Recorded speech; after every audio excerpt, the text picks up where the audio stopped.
થાનગઢમાં નાયબ મામલતદાર ઉપર હુમલો કરવો ભૂમાફિયાઓને ભારે પડ્યો હતો। સુરેન્દ્રનગર જિલ્લાના થાનગઢમાં નાયબ મામલતદારની ટીમ પર હુમલો કરી ફરાર થઈ ગયેલા આરોપીઓ જયપાલ અલગોતર અને રવિ પરમાર બહાર ગામ નાસી છૂટ્યા હતા। જો કે પોલીસને મળેલી ચોક્કસ બાતમીના આધારે વોચ ગોઠવવામાં આવી હતી। આ બંને શખ્સો જ્યારે ચોટીલા હાઈવે પર બસમાંથી નીચે ઉતર્યા ત્યારે જ પોલીસ ત્રાટકીને તેમને રંગે હાથે ઝડપી લીધા હતા। પકડાયેલા આરોપીઓને લઈને થાન પોલીસ ઘટનાસ્થળે પહોંચી હતી, જે સ્થળે સરકારી અધિકારી પર હુમલો કરવામાં આવ્યો હતો। ત્યાં આરોપીઓ કેવી રીતે હુમલો કર્યો, ક્યાં હથિયારનો ઉપયોગ કર્યો તે અંગેનું રિકન્સ્ટ્રક્શન અને ખનીજ માફિયાઓમાં સ્પષ્ટ સંદેશ ગયો છે કે કાયદો હાથમાં લેનારાઓને છોડવામાં નહીં આવે। મુખ્ય આરોપી હજુ પણ ફરાર છે। આ સમગ્ર કેસમાં હુમલાનો મુખ્ય સૂત્રધાર અને ખનીજ માફિયા ભરત અલગોતર હજુ પણ પોલીસ પકડથી દૂર છે। પોલીસની અલગ અલગ ટીમો બનાવી પકડવા ચક્રો ગતિમાન કર્યા છે। ઉલ્લેખનીય છે કે થાનગઢ પંથકમાં કાર્બોસિલ અને માટીની ગેરકાયદેસર ચોરી વર્ષોથી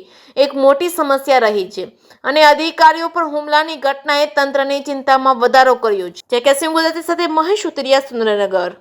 ગત તારીખ 15/12/2025 ના રોજ રાત્રિના સમયે થાનગઢ મામલતદાર અને મામલતદારની ટીમ જે છે એ ત્યાં આવેલા ભડુલા વિસ્તારમાં રાત્રિ દરમિયાન ગેરકાયદેસર કોલસા બાબતેનું કોઈ ખનન થાય છે કે કેમ એ તપાસણી માટે ગયેલ હતા।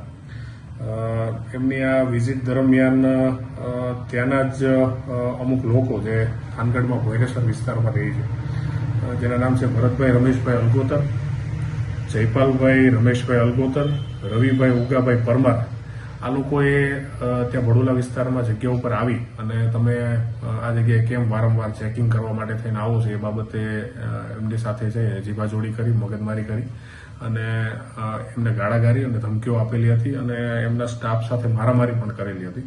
સાથે સાથે જે એમની સરકારી ગાડી હતી એને પણ નુકસાન પહોંચાડવાની જે છે એ ઘટના બની હતી। આ સમગ્ર ઘટનાના આધારે થાનગઢ પોલીસ દ્વારા બીએનએસની કલમ 115(2), 121(1), 221, 352, 324(3), 54 અને જીપી એક્ટ 135 મુજબનો ગુનો જે છે એ તાત્કાલિક દાખલ કરવામાં આવેલો હતો। ત્યારબાદ આ જે આરોપીઓ છે એની શોધખોળ માટે થઈને સતત પ્રયત્ન ચાલુ હતા અને આજરોજ ચોટીલા તરફનો જે રસ્તો છે ત્યાંથી આ બંને ત્રણમાંથી જે બે આરોપીઓ છે, જયપાલ રમેશભાઈ અલગોતર અને રવિ ઉગાભાઈ પરમાર, આ બે આરોપીઓને અટક કરવામાં આવેલા છે અને આગળની જે પણ કાયદેસરની કાર્યવાહી જે છે એ થાનગઢ પોલીસ દ્વારા કરવામાં આવેલી છે અને ત્રીજો જે આરોપી, મુખ્ય આરોપી ભરત રમેશભાઈ અલગોતર જે છે એને પકડવા માટે થઈને હાલ જે પ્રયત્નો છે એ ચાલુ છે।